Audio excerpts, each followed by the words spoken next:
Oi, gente, tudo bem? Eu sou a Daniele e eu fui escolhida para representar o grupo, que também é composto pela Jade e pelo Yuri. E eu vou estar falando um pouquinho para vocês sobre a bacia do Parnaíba. Eu já adianto e peço desculpa pelo barulho dos carros que estão passando ali no asfalto. Antes da gente estudar uma bacia específica, a gente tem que saber o que é uma bacia hidrográfica. As bacias hidrográficas, elas são áreas de captação natural da água, compostas por um rio principal e seus afluentes, que vão escoar para o mesmo curso d'água e abastecer o rio principal. Elas vão ser separadas pela estrutura do relevo e direcionadas pela topografia da área, o que vai levar a água a escoar no mesmo sentido, indo em direção à porção mais baixa do terreno. Então, a forma das terras na região da bacia vão fazer com que a água corra pelos rios e riachos menores para o mesmo rio principal, que está localizado num ponto mais baixo da paisagem. Aqui temos algumas estruturas básicas de uma bacia. O rio ele vai ter origem na nascente. O leito é o espaço que é ocupado pelas águas do rio, e a foz é onde o rio vai desaguar. A foz pode ser um mar ou um rio maior, e também é conhecido como exutório, né? Os afluentes vão ser os rios menores, que vão desaguar no rio principal, e os interflúvios são as regiões mais elevadas, que dividem uma bacia da outra. São chamados também de divisores de água. Aqui nós temos uma imagem da bacia do Parnaíba.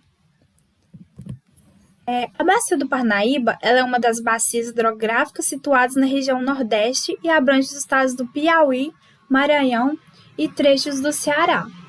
Em todo o território brasileiro, a gente tem 12 regiões hidrográficas, né? E uma delas é a região da Bacia do Parnaíba. A Bacia do Parnaíba é um conjunto de recursos hídricos que se deslocam para as áreas banhadas pelo rio Parnaíba e seus afluentes. Ele vai surgir da confluência de 3 outros rios, que são o rio Lontra, Currila e Água Quente. O bioma varia da caatinga, passando a floresta tropical e terminando na área de vegetação litorânea. E a área da bacia se refere a 344.112 km², o que é cerca de 4% do território brasileiro. Aqui a gente tem um mapinha, né, da localização da bacia. Ela recebeu esse nome porque o seu rio principal é o rio Parnaíba, que também é conhecido como Velho Monge. O rio Parnaíba ele possui 1.486 quilômetros de extensão e ele é um dos maiores rios da região Nordeste. Ele é dividido em 3 subbacias, que é o Alto Parnaíba, de amarelinho, o Médio Parnaíba, em verde, e o Baixo Parnaíba, que é essa parte mais clara aqui. E ele indica a divisa entre os estados do Piauí e do Maranhão. Os principais rios que compõem a bacia do Parnaíba são o Rio Parnaíba, Rio Parnaibinha, Rio Medonho, Rio Balsas, Rio Piauí, Rio Gurgueia, Rio Uruçuí Preto, Rio Canindé, Rio Poti, Rio Portinho e Rio Longá. Eu vou estar falando algumas características da bacia. Ela possui nascente na Chapada das Mangabeiras, e a partir da nascente dela, ela sofre um declínio acentuado, que depois vai reduzindo gradativamente, e ela vai chegar nos últimos quilômetros com um leve declive. Sua foz é no Oceano Atlântico, lá na cidade de Parnaíba, que é o litoral do estado do Piauí. Os seus afluentes principais do Maranhão são o Rio Parnaibinha, Rio Balsas e o Rio Medonho, e do Piauí são os rios Canindé, Gurgueia, Longá, Poti e Uruçuí Preto. A vazão média é de 763 metros por segundo, o que é cerca de 0,5 do total do país. Sua média de precipitação pluviométrica é de 1.500 milímetros por ano. Passa cerca de 20 bilhões de metros cúbicos de água por ano. A altitude da nascente é de 700 metros. Relevo e topografia é composto por chapadas e chapadões, que são vamos imaginar um tabuleiro com alguns vales. É basicamente isso.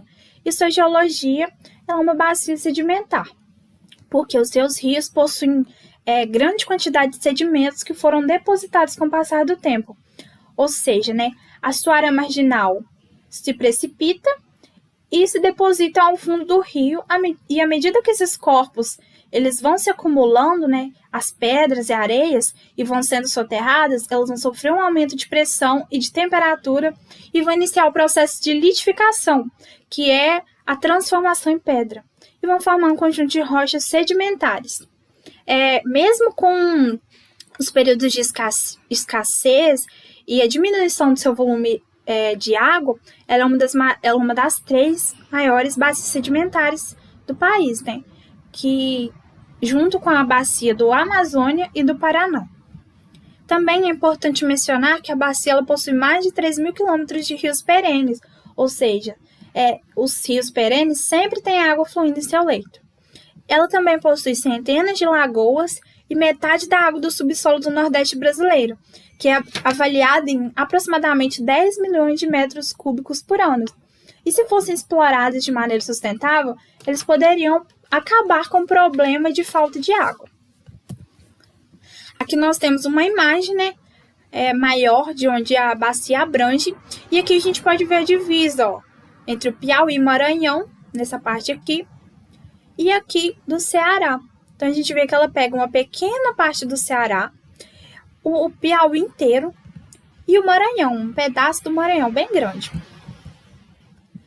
O Rio Parnaíba, ele passa por 279 cidades, então ele vai gerar água e renda, e ele abastece aproximadamente 5 milhões de pessoas.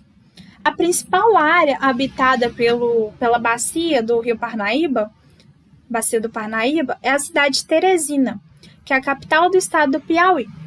Porém, essa região ela é caracterizada por um problema de índices críticos de abastecimento de água, rede de saneamento básico e tratamento de esgoto, por causa desse problema de escassez de água, né, que é o principal fator do baixo desenvolvimento econômico e social da área da bacia.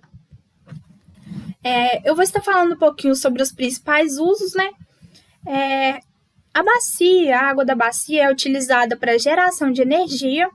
O potencial de geração de energia é da ordem de 237.300 kW e se destaca a Central Hidrelétrica de Boa Esperança. Ela também possui possibilidade de navegação, só que é reduzida em quase todas as unidades hidrográficas, exceto no trecho do Rio Parnaíba. Também é feita atividade de pesca, né, como subsistência familiar para a população ribeirinha, mas é uma atividade pouco explorada, né, e não possui muita importância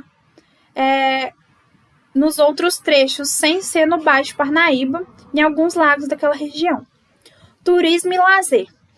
Essas atividades elas são mais desenvolvidas na área costeira, que é a área do Delta do Parnaíba, que eu vou falar daqui a pouquinho, e essa grande concentração de população que vai ali, né, os turistas, o pessoal que vive nas cidades litorâneas, configura uma grande demanda de água e de serviço de saneamento básico. Por ser uma área de clima semiárido, né, a bacia ela vai ter seus momentos de escassez, porque tem poucas chuvas, uma alta temperatura. O que salva são os rios perenes que tem ali, né? Mas mesmo assim, a bacia ela diminui muito seu volume de água, então faz uma diferença para a população que está ali em volta. E o delta, que eu vou estar falando agora, tem uma imagem bem bonita aqui.